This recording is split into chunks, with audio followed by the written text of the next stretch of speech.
రామతీర్థంలో రాముడి విగ్రహం తల నరికినటువంటి కేసులో ఏ2గా ఉన్నటువంటి వ్యక్తి ఆ వ్యక్తికి సీఎం రిలీఫ్ ఫండ్ నుంచి 5 లక్షల రూపాయలు ఇచ్చారు. అశోక్ గజపతిరాజు చేతుల మీదుగా చెక్ అందుకుంటున్నారు. అతను ఎవరంటే రాముడి విగ్రహం తల నరికినటువంటి కేసులో ఏ2 అంటే ఎవరు పెంచి పోషిస్తున్నారు, ఎవరితో హైందవ సంస్కృతిపై దాడి చేయిస్తున్నారు, ఎవరితో దేవాలయాలపైన రథాలపైన దాడులు చేయించి నిప్పు పెట్టిస్తున్నారో అర్థం కాని పరిస్థితి. ఆ దృశ్యాలు చూస్తే ఒళ్ళు గగురు పొడుస్తుంది. ఎస్, మీరు చెప్పాలి సార్ ప్రసాద్ గారు.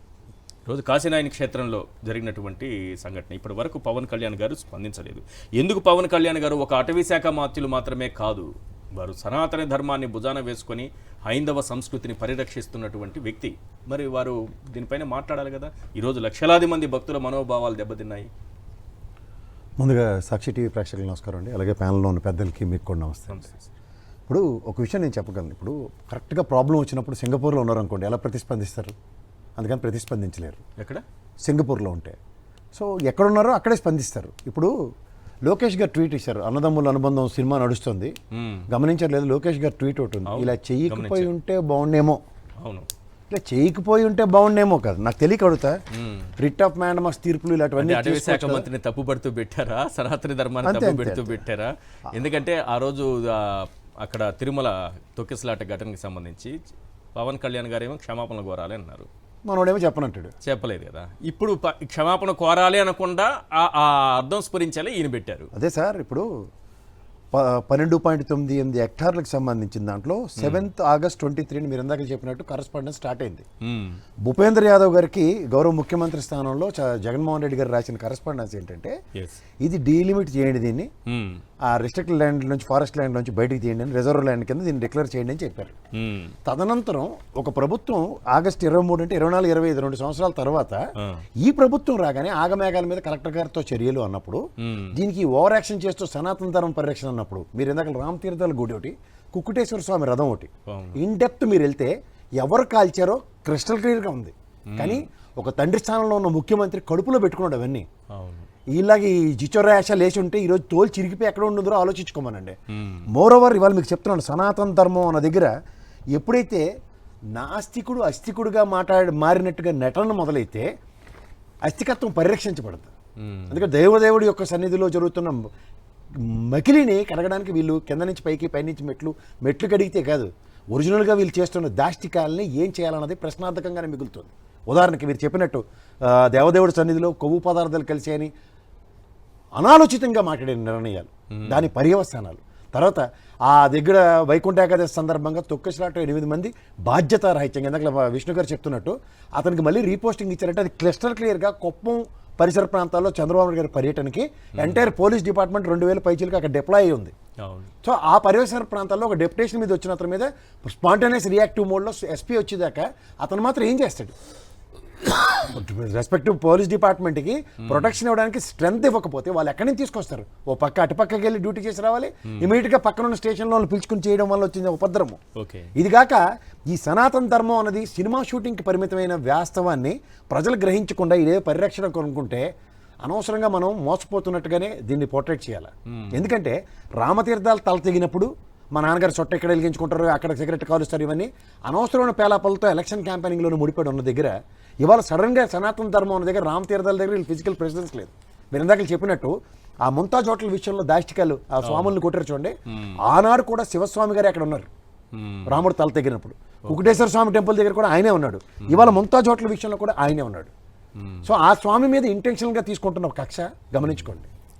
సో ఇవన్నీ మీరు, ఎందుకంటే సనాతన ధర్మ పరిరక్షణ నటన రాదా స్వామికి, ఆయన నిలబడి హిందూ పరిరక్షణ కోసం ఎక్కడ హిందుత్వానికి మచ్చ కలుగుతుంది దగ్గర ఆయన నిలబడుతున్నాడు.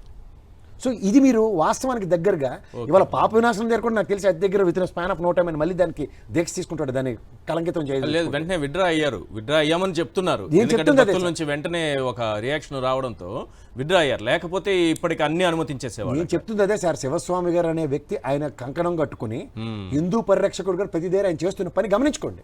ఇప్పుడు ఎప్పుడైతే స్వాముల మీద దాడులు చూడండి సార్. మీరు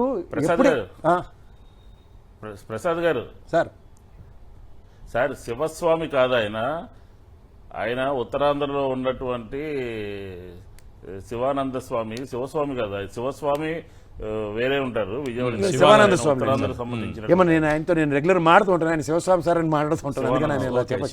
శివానంద స్వామి కరెక్ట్ సార్, మీరు చెప్పిందే కరెక్ట్, నాదే పొరపాటు. నేను ఆయనతో రెగ్యులర్ టచ్లో ఉంటాను, అందుకని నేను చెప్పగలను. సో ఇప్పుడు మీరు ఒకటి గమనిస్తే ఇప్పుడు పబ్లిసిటీ స్టంట్ వాళ్ళ మీద చూడండి దాడులు. సార్ మీరు ఒకటి చెప్తున్నాను సార్, మనకి ఇక్కడ దేశంలో విశ్వ హిందూ పరిషత్ తోటి ఇవన్నీ నట సామ్రాట్ల అవార్డులు తీసుకుని కూర్చోమనండి. నిజంగా హిందూ ధర్మ పరిరక్షకులు ఉన్న దగ్గర ఈ ఆగమ శాస్త్రం దాని పరిరక్షకులు ఎవరైతే ఉంటారో వాళ్ళు ఖచ్చితంగా ఆ కలంకితాలు చేస్తున్న దగ్గర గోర కంటించిన పెడకల్లా నిలబడి ఉంటున్నారు. ఇవాళ మళ్ళీ విమానం ఎగిరింది ఆగమ శాస్త్ర విరుద్ధంగా. ఏం చేస్తున్నారండి వీళ్ళకి? నేను అదే చెప్తున్నాను, నాస్తికులు అస్తికులుగా నటన ఎప్పుడైతే మొదలవుతుందో సనాతన ధర్మానికి ఎప్పుడు పరిరక్షణ జరగదు, విఘాతాలే కలుగుతాయి. సో ఇది గమనించమనండి. సో ఎప్పుడైతే పెద్ద జీయర్ అక్కడ కూర్చుని ఏం చేస్తాడో ఎవరికి తెలియదు. ఇక్కడైతే మా చిన్న జీయర్ అయితే రియల్ ఎస్టేట్ కింగ్ అతను, దాన్ని ఎవరు ఏం చేయలేరు. ఇక్కడ మీరు ఒకటి గమనిస్తే ఈ ఎంటైర్ ప్రొసీజర్లో నాస్తిక కూటమికి మీకు గుళ్ళు గోపురాలు కోల్చడం 2014 నుంచి 19 టెన్యూరే, మళ్ళీ ఇప్పుడు 24 నుంచి 29 టెన్యూర్లో మీకు ఈ స్టిపులేటివ్ టైం గుర్తుంచుకోండి. అక్కడ 4, 9, ఇక్కడ 24, 29. నాకు మించిన భక్తులు లేడన్నట్టుగా సీఎం గారు చెప్తారు, నాకు మించిన సనాతన ధర్మం పాటించే వాళ్ళు లేరని డీసీఎం గారు చెప్తారు. సార్ నేను ఒకటే చెప్తాను, వీళ్ళు ఆ స్థాయిలో చెప్తున్నప్పుడు అది కనపడాలి కదా, చేతల్లో కనపడాలి కదా. సార్ తిరుపతిలోకి ఆయనకి ఫ్రీక్వెంట్గా ఆయన వెళ్ళడం, తర్వాత అక్కడ నాగదేవుడు వరకు ఆయనకు పూజ చేస్తారు, ఇది సంక్రాంతి సందర్భంగా అక్కడ కుప్పం పరిసర ప్రాంతాల్లో. సో ఇవి మీరు తప్ప మీరు ఏ రోజైనా ఇప్పుడు మీరు ఒకటి గుర్తుంచుకోండి, జగన్మోహన్ రెడ్డి గారు ఎప్పుడైతే సంక్రాంతికి ఒక హిందూ వేషధారణలో పంచి లాల్ చేసుకుని ఆయన ఎప్పుడైతే కండు వేసుకుని ఆ రోజు సంక్రాంతి సంబరాల్లో పార్టిసిపేట్ చేసిన తర్వాత గుళ్ళు మీద కవడికి ధైర్యం చాలే, అప్పటిదాకా కంటిన్యూస్గా జరిగాయి. మీరు ఎవరు గమనించండి. సో నిజంగా నిలబడిన వ్యక్తి ఆయనకి మకిలి అంటించడానికి చేసిన విశ్వ ప్రయత్నం సక్సెస్ ఎవరిది? ప్రజలు ఎలా అంటే ఇప్పుడు ఆయన విజయవాడ పరిసర ప్రాంతాల్లో మల్లావిష్ణు గారి గురించి తెలుసు. ఆయన ప్రతిదానికి నడుం బిగించుకుని వెళ్ళి నా బంధువు అని తిరుగుతుంది. వాళ్ళ గణపతి స్వామి ఆలయానికి జరిగిన మకిలిని ఆయన నిలువరించకపోతే అక్కడ ఉన్న వాళ్ళతో కూడగట్టుకుని వెళ్ళవలసి వస్తుంది. నేను అంటుంది ఈ ప్రజాప్రభుత్వాల్లో ప్రజల్ని పరిరక్షిస్తారన్న దగ్గర హిందూ మనోభావాలకి హిందువులకి కంటిన్యూస్గా జరుగుతుంది.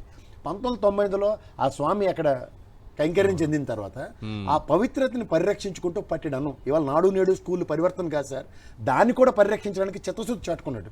కానీ వీళ్ళు అన్నా క్యాంటీన్ల మీద ఉన్న శ్రద్ధ ఒక 5 రూపాయలు కూడా లేకుండా ఎక్కడికి వెళ్తే అది నిరంతరం మా డొక్కా సీతమ్మ గారి అంశంలో పుట్టిన ఒక క్షేత్రం అది. నిజంగా వెళ్ళిన ప్రతి వాడికి కాదనుకుంటే ఎంత పట్టిన అన్నం పెట్టే దగ్గర వీళ్ళకి కడుపులో పేదవాడికి అన్నం పెట్టే దగ్గర ఈ పెట్టుబడిదారి వ్యవస్థ చేస్తున్న దురాగతాన్ని గమనించమనండి. ఒక అటవీ శాఖ మంత్రిగా ఆయనకి కేంద్రంతో కరెస్పాండెన్స్ ఒక ముఖ్యమంత్రి స్థాయిలో ముఖ్యమంత్రిగా జగన్మోహన్ రెడ్డి గారు చేసింది, డీసీఎం గా పవన్ కళ్యాణ్ గారు చేయాలి, దాన్ని ఎక్స్టెండ్ చేయడమే కదా ఫర్దర్. ఇప్పుడు మీకు ఇంకో విషయం చెప్తాను, ద శాంక్చుటీ ఇవాళ దేశ చరిత్రలో ఎంతమందికి తెలుసో నాకు తెలీదు, నేను రీసెర్చ్ చేస్తే తెలుసుకున్నాను, రీసెర్చ్ అని కూడా అన్నాను. కానీ తెలుసుకుంటే కొల్లేరు, తిరుపతి, పల్నాడు ఈ 3 ప్రాంతాలు. పల్నాడు అయితే టైగర్ జోన్ సార్, చంద్రబాబు గారు కాడే వదిలేశారు ఆ నాగార్జున సాగర్ నీళ్లు పైకి తీసుకురావడానికి. ఆయన టైగర్ జోన్లో పెర్మిషన్ తెచ్చిన మగాడు జగన్మోహన్ రెడ్డి. మీకు ఇంకోటి చెప్తా, కొల్లేరు ఎక్కడ ఆయన దెందులూరు నియోజకవర్గంలో అబ్బాయి చౌదరి గారికి అది ఫారెస్ట్ జోన్లో ఉన్నదానికి పెర్మిషన్లు తీసుకొచ్చాడు. నెక్స్ట్ తిరుపతి గురుమూర్తి గారి నియోజకవర్గం ఎంపీ గారు, అక్కడ మీకు పులికాటి సరస్సులో ఇవాళ జరుగుతున్న అభివృద్ధి చూడండి. ఒక చిత్తశుద్ధి చాటుకున్నాం ఆ ఎంపీ, 2 ఎమ్మెల్యేల ఒక ఔన్నత్యంతో ఆయన ఫారెస్ట్ నుంచి జగన్మోహన్ రెడ్డి గారు ఇన్ ద హిస్టరీ ఆఫ్ ఇండియాలో ఈయన తీసుకొచ్చిన పెర్మిషన్ ఎవరు తేలే, అది తెలుసుకోమనండి ఎవరినైనా. అంటే నేను అంటుంది ఏంటంటే ఇక్కడ మీకు ఆయనకి ఒక ముద్ర అయితే వేయగలిగారు కదా, ఎవరికి ఉపయోగం సార్? సార్ ఒకటి గుర్తుంచుకోండి, ప్రజాస్వామ్యంలో ప్రజలు ఇచ్చే తీర్పుల్ని మీరు పరిగణలోకి తీసుకుంటే అతిరథ మహారథులు రామారావు గారే ఓడిపోయారు, అతిరథ మహారథులు ఇందిరాగాంధీ అమ్మ ఓడిపోయింది, ఎవరు ఓడిపోలేదు. ఎవరు ఏమైనా శాశ్వతమా? నేను అంటుంది ఇవాళ మీకు ఒకటి గుర్తుంచుకోండి, ఇవాళ కూటమి శాశ్వతం కదా. ఇప్పుడు మీకు ఏమైనా బాండ్ పేపర్ మీద రాసి ఇచ్చారా? 15 years మినిమం 15 years ఉండదా? ఊడిగాలు చేస్తే ఎవరైనా అవుతారు సార్. ఇప్పుడు రాజకీయ పల్లకి కాదు అది మోసిన బోయిలు ఎవరైనా మా మహానుభావుడు రాసిన కవిత్వాన్ని మీరు చూసుకుంటే కాదు, నేను అనేది- బోయిల్లో మోయడానికి సిద్ధపడి నేను ఉంటే పొత్తు 15 మీరు years 15 కాదు అన్నాను. 500 ఏళ్ళు ఉంటారు. నేను ఎందుకంటే పొత్తు 15 ఏళ్ళు అనట్లేదు, వాళ్ళ కూటమి ప్రభుత్వం 15 ఏళ్ళు ఉండాలని అంటున్నారు. సార్ మీకు పొత్తు గురించి మీరు మాట్లాడుతుంటే ఒక చిన్న సందర్భం చెప్తున్నాను. నిన్న ఇక్కడ విజయవాడ హోటల్లో మా విష్ణు గారికి అయితే బాగా తెలుసు, గెలిచిన ఎమ్మెల్యేలు వైఎస్ఆర్సీపీ జనసేన వాళ్ళు కూర్చుని మీటింగ్ పెట్టుకుని సీక్రెట్ మీటింగ్ సీక్రెట్ ఏదో మరి దానికి ఏదైనా పేరెట్టండి సార్. ఈ పార్టీ ఆఫీస్ లో పెట్టుకోకుండా అక్కడ పెట్టుకున్నారంటే సీక్రెట్ మీటింగ్ అని అంటున్నారు. నాకు తెలియదు అది. దాని నాదెండ్ల మనోహర్ గారు కూడా చీఫ్ గెస్ట్ కింద అవును. వెళ్ళారు. ఎందుకంటే మా సార్ సింగపూర్ వెళ్ళారు కాబట్టి. ఇక్కడ జరుగుతుంది ఏంటంటే డిప్యూటీ కలెక్టర్ మీటింగ్ కూడా వెళ్ళలేదు అంటే ఇలాంటి మంచి విషయాలు చర్చించాలి కాబట్టి. ఇక్కడ పైన హెడ్డింగ్ పెట్టారు కదా మంచి ప్రభుత్వం అని. కాదు, కలెక్టర్ మీటింగ్ కూడా హాజరు కాలేదు. ఆ రోజు వచ్చి ఉంటే ఈ పరిస్థితి ఉండేది కాదు కదా. ఇది కూడా అడుగుతారు కదా మాట్లాడొచ్చు. కలెక్టర్ గారు మీరు ఏంటంటే కూల్చారని అడగవలసి వస్తుంది కదా. ప్రశ్నించడానికి పెట్టిన పార్టీ కదా, ఈ ప్రశ్న మిగిలిపోతుంది కదా. గుర్తుంచుకో, హిందూ మళ్ళీ పరిరక్షణ కదా. ఎన్ని తలకాయ నొప్పులు ఉన్నాయి. సనాతన ధర్మం, హిందూ పరిరక్షణ, ఓ పక్క కలెక్టర్ కాన్ఫిడెన్స్, కోడిపేటలో దొరుకుతున్న కలెక్టర్ ఖచ్చితంగా అడగాల. ప్రశ్నించడానికి పెట్టిన పార్టీ 3 పత్రాల మధ్య సింగపూర్ వెళ్ళిపోవడం సులువు కదా. ఇది గమనించండి. ఇక్కడికి వస్తే మీరు లాజిక్గా మీరు మాట్లాడుతున్నారు. సింగపూర్ అంటారంటే లేరా ఇక్కడ? నేను అడిగిన దానికి ఎప్పుడైనా మీరు సమాధానం చెప్పండి సార్. మీరు అలాగా అమాయకంగా ముఖం పెట్టి ఏమీ తెలియనట్టుండి జర్నలిజంలో డిప్లొమా తీసుకుని నెక్కచ్చిగా డిప్లొమా చేసుకుని ఉద్యోగం చేస్తున్న వాళ్ళు మీరు, అర్థమైందా? సో మీరు కూడా ఏమీ తెలియనట్టు మాత్రం మొహం పెట్టకండి నా దగ్గర. వాళ్ళకంటే అలవాటు తెలిసినా సరే. ఇప్పుడు చూడండి, సింగపూర్ అంటారు, సింగపూర్ వెళ్ళారని నాకెలా తెలుస్తుంది? అయ్యా జగన్మోహన్ రెడ్డి గారు వెళ్ళినప్పుడు ఇలా చెవులో గులువు తీసి మరి ప్రతి ఒడికి చెప్పేవారు కదా. ఆ. వీళ్ళు గొల్లి కదా పారిపోయారండి. మ్మ్. అలాగే ఓకే, ఇప్పుడు నేను అడిగిన మూడింటికి సమాధానం చెప్పవలసిన పరిస్థితి ఉందా లేదా? ఉంది. కలెక్టర్ కానికి లెక్కలే. మీరు మళ్ళీ నన్ను దాటి వేశారు. ప్లీజ్. ఒకసారి అది 20 మంది కూర్చున్నప్పుడు కర్ణుడికి ఒకడు సారథ్యం చేసేవాడు ఎవడండి? శల్యుడేనా? అదేం చెప్పేవాడు, నీతో కాదులేరా బాబాయ్ అదేమవుతుంది, అర్జునుడు నువ్వు కొట్టడం, అటుపక్కల పెద్దవాళ్ళు భీముడు ఉన్నాడు, ఈ ముసలాన్ని బాబర పెట్టి వదిలేసినట్టే వీళ్ళు 13 మంది వయసు జనసేన తెలుగుదేశం నుంచి జాయిన్ అయ్యారు, జనసేనలో ఉన్నారు. మనతో ఏడు కావట్లేదు, అంతా ఇదే ఏదో విలీనం చేసి ముందుకెళ్తే బెటర్, 5 నుంచి 6%, తర్వాత 6.77, ఇంతకన్నా అభివృద్ధి చెందట్లేదు అని అలా తినేస్తానరట, చెదపురుగు తిన్నట్టు. సో ఇవన్నిటి మధ్యలో సింగపూర్ సురక్షితంగా ఉంటుందా ఉండదా? ఓకే, ఉంటే సమాధానం చెప్పాలా అక్కర్లేదా? ప్రశ్నించడానికి పెట్టిన పార్టీ ప్రశ్నించకుండా సమాధానం చెప్పే పరిస్థితి వస్తుందంటే గలం మోగబోతుందని అర్థమేనా కదా.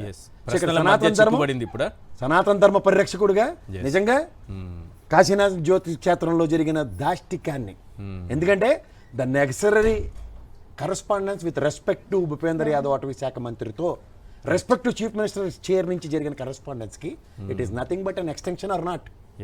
ఆ రోజు ఇచ్చిన దానికి శాంక్చుటీ ఉందా లేదా? ఇప్పుడు దాని కరస్పాండెన్స్ సబ్సిక్వెంట్ డెవలప్మెంట్స్ లో ఇట్ ఇస్ గాట్ స్టాల్డ్. ఎందుకంటే 2.5 సంవత్సరాల తర్వాత 3 సంవత్సరాలు మోడీ గారు వింటారు. లేకపోతే కూటమి ఈ రోజు ఏర్పడిందంటే నేను వాళ్ళ కాళ్ళు పట్టుకున్నాను, కాళ్ళ మీద పడ్డాను, తిన్నాను, వాళ్ళ దగ్గర చెంపదెబ్బలు తిన్నాను, 2 విషయాలు గుర్తు. ఇట్లాంటి వాటికి చేయొచ్చు కదా. వాళ్ళు చెప్పేదానికి మీరు నిజమే ఉంటుంది, దాంట్లో మీరు అబద్ధాలు ఎతకండి. దాంట్లో ఆయన కరెక్ట్గా నిజం చెప్పాడు. నేను చాడీలు చెప్పడానికి, నేను ఇక్కడ అధికారమే పరమావధని మా పయ్యోల్ కేశవ్ గారు చెప్పిన దానికి మాత్రమే దానికి తిట్లు తింటాను, దెబ్బలు తింటాను. కానీ మిగిలిన వాటికి మాత్రం రాష్ట్ర ప్రయోజనాలు అంటారు. వీటిని నేను పార్టీ దేనికి పెట్టాను? మీకు అనుసంధానించి ఆ రోజు కాంగ్రెస్నే ప్రశ్నిస్తాను. కాంగ్రెస్ లేదండి మా రాష్ట్రంలో, మాకు ప్రశ్నించవలసిన అవసరం లేదు సార్. ఇది గమనించండి సార్ మీరు. రైట్.